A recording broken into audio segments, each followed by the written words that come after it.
Olá, pessoal. O objetivo dessa aula é discutirmos aí como identificar, ácidos e bases em laboratórios. Como identificar ácidos e bases?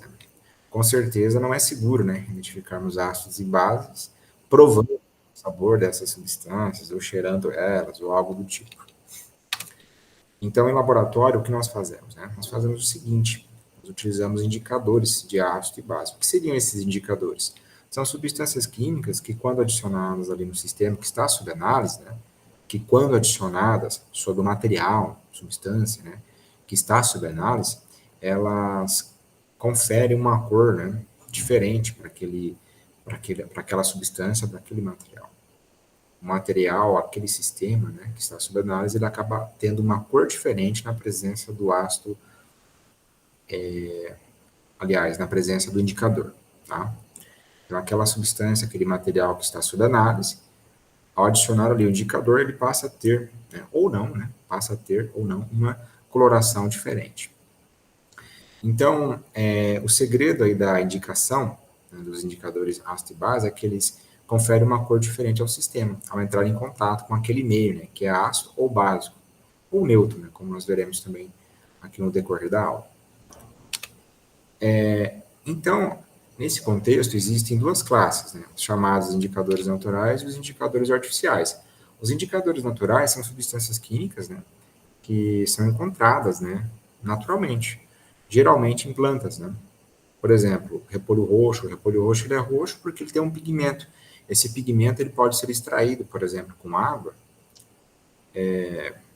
com um pouco de etanol, por exemplo, e ser utilizado como indicador. Por quê? Porque ao entrar em contato com o meio ácido ou básico, o sistema como um todo, ou seja, o sistema, o indicador mais a substância que está sob análise, o sistema, o material como um todo, ele irá ter uma mudança de cor. E pela mudança, e isso é tabelado, pela mudança que você consegue identificar se aquele meio ele é constituído por uma base ou por um ácido.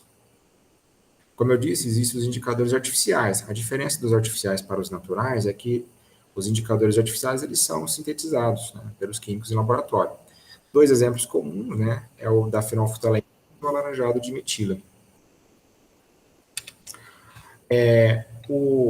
A questão de identificarmos ácidos e bases, isso daí também está relacionado com uma escala matemática. Até coloquei aqui de 1 a 14, mas o mais apropriado é dizer de 0 a 14. Tá? Uma escala aí de pH de 0 a 14. Então, vou corrigir aqui. É uma escala matemática, que vai de 0 a 14. E o que significa essa escala matemática, esses números? O pH é igual a 7, ele é um pH neutro, um pH maior que 7 é pH básico, e um pH menor que 7 é pH ácido. Então, essa escala numérica, ela é útil, por exemplo, no contexto aí de aparelhos, como nós veremos posteriormente, que trazem um valor matemático, um valor numérico, para um determinado sistema que está sob análise. Conforme esse valor numérico, você consegue relacionar com a escala de pH e saber se o sistema ele é básico ou ácido, ou ainda neutro. Como eu disse, esses aparelhos, eles existem no laboratório, inclusive no nosso laboratório tem alguns desses aparelhos, que são os medidores de pH, ou pH-metros. Então, aqui nós temos um aparelho, bem comum, pH-metro bem comum, onde nós temos aqui uma haste e um eletrodo. Esse eletrodo, ele é introduzido no material, no sistema que está sob análise. Então, se você quiser saber se um determinado material, sistema, uma substância, ela é um meio ácido ou meio básico, basta adicionar esse eletrodo.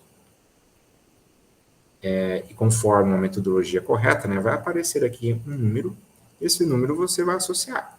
Por exemplo, se for um número 1, você sabe que é um pH ácido. Se for um número 4, também é um pH ácido, porque pH abaixo de 7 é um pH ácido. Os números que aparecem aqui no visor do pH-metro são números relacionados ao pH daquele meio, daquele sistema que está sendo analisado. Então, 1, 4, 5, enfim, 1,2, 1,5, são exemplos de pHs que estão relacionados a meio ácidos, porque pH abaixo de 7 é pH ácido. Mas vamos supor que o pH seja 7,5, 8, né? Qualquer pH acima de 7 é um pH básico. É interessante observar aqui, para pH menor que 7, né? Quanto menor for o pH, mais forte é o ácido. Tá? Mais forte, né? Mais ácido é naquele meio. Se você tem dois ácidos nas mesmas condições, se um tiver pH 7, aliás, pH 4 e o outro pH 1, qual é o ácido mais forte? É aquele que tem o menor pH. Se você tiver duas bases nas mesmas condições, lembrando que meio básico é o quê? Quando o pH está acima de 7. Vamos supor que você tem duas bases nas mesmas condições. Você analisou o pH em um sistema, deu 7,5. No outro sistema deu 10. Qual pH, qual base é a mais forte, né? É aquela que tem um pH maior. Então, no caso dos ácidos, qual é o ácido mais forte, né? Qual é o meio mais ácido? É aquele que tiver o menor pH. No caso das bases, qual o meio básico é o mais básico, né? É aquele que tiver o pH maior, né? Ambos acima de 7, mas aquele que tiver o pH maior é o meio mais básico. Essa escala de 0 a 14, você pode utilizá-la também em um material chamado indicador universal. O indicador universal é bem interessante, eles são papéis, né, impregnados com indicadores, que, se não me engano, inclusive, são extraídos, né, de plantas, e você adiciona esse papelzinho em um meio que você está analisando. Assim como no caso aqui do pH-ômetro, só que no caso do pH-ômetro você adiciona, né, você coloca o eletrodo aqui do aparelho, né. No caso do papel indicador universal, você adiciona esse papelzinho. Aí vai aparecer uma cor, vai ter uma mudança de cor. Vamos supor que no papelzinho ali, ó, vai aparecer uma cor, um vermelho vívido, que é um pH bem ácido. Mas vamos supor que vai aparecer um verde cana. É um pH ácido, mas não é um meio tão ácido, porque o pH é em torno de 4. Um vermelho vívido é um pH em torno de 0 e 1, enquanto que um verde cana é um pH em torno de 4. Agora vamos supor que você adicionou esse papel indicador universal naquele sistema e deu uma cor, um azul ciano aqui, né, um verde ciano. Então, pH em torno de 9, um verde, né, um pH em torno de 8. Se for um verde mais vívido, né, um pH próximo do neutro. O verde, né, no papel indicador universal, está relacionado a pHs aí, se não 7, mais próximo do pH neutro. Mas vamos supor que você adicionou ali, por exemplo, se o meio for uma soda cáustica, que é hidróxido de sódio, é uma base muito forte, né? Vai dar uma cor aí, um roxo, né? Um roxo bem vívido. Porque a soda cáustica é um pH aí, é um meio bem básico, né? Ela confere um meio bem básico ao sistema.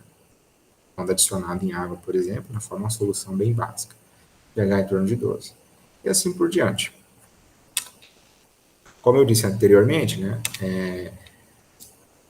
Os chamados indicadores são bem úteis, né, em laboratórios de química para relacionarmos aí se um meio, né, ele é um meio ácido ou um meio básico. Um exemplo disso é o repolho roxo.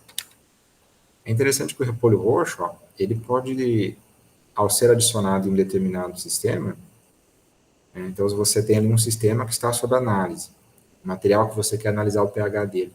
Ao ser adicionado, né, ele pode conferir, ele tem uma variedade de cores, ó, conforme o pH. Por exemplo, o repolho roxo em um meio muito ácido, onde um pH igual a 1, quando você adiciona o extrato ali do repolho roxo, a cor verificada é uma cor avermelhada. Agora vamos supor que nós tenhamos ali um pH, um meio bem básico, né? Ao adicionarmos ali o repolho roxo, o sistema ele adquirirá uma cor amarelada, né? Indicando, portanto, um pH bem básico. Já se não houver uma mudança, continuar ali o roxo, algo parecido ali, né? Se não houver uma mudança, continuar com o roxo do próprio repolho roxo, vamos dizer assim. Isso significa que não teve mudança no meio, né? Não teve mudança de cor, o pH é próximo do neutro. Se for um verde, por exemplo, um pH em torno de 9, um verde cano, um pH em torno de 11. Então, o segredo é o seguinte, você tem um sistema que está sob análise. Anteriormente, nós vimos lá sobre o papel indicador universal, que você adiciona nesse sistema, né? Esse material. Ou, por exemplo, o pH-ômetro que você adiciona nesse sistema, nesse material. Aqui não, aqui você pega algumas gotas aí do indicador, inclusive nós temos aqui no Erlenmeyer, né, onde está o extrato de repolho roxo, que é o indicador. Você pode utilizar uma pipeta, né, que é esse materialzinho de vidro aqui, cuja a mãozinha está segurando, e adicionar algumas gotas no sistema. Bom, um outro exemplo de indicador é o indicador fenolftalina. Vamos supor aqui ó, que nós tenhamos esse sistema. Nós temos aqui à esquerda, né, um Erlenmeyer, é o nome dessa vidraria química, e aqui ele tem um líquido que está sob análise, né, que é o nosso sistema, é o nosso material que está sob análise. É o sistema, é o material que está sob análise. E vamos supor que, com o auxílio de uma pipetinha, né, mais ou menos igual a essa daqui, ó, do repolho roxo, você adicionaria algumas gotinhas do indicador, né, sobre esse material, esse sistema. Ao adicionar a fenolftaleína, vamos supor que esse sistema ele seja um meio básico, bem básico, né? Uma soda, por exemplo, soda dissolvida. Mas você não sabe o que é soda, né? Você não sabe que é um meio muito básico. Mas quando você adiciona a fenolftaleína, em meio muito básico, ela confere uma cor rosa, né? Um rosa bem forte. Então, conforme a tabela diz o seguinte, ó, os valores tabelados, que quando se adiciona a fenolftaleína, o meio fica um rosa bem forte, significa que o meio é bem básico.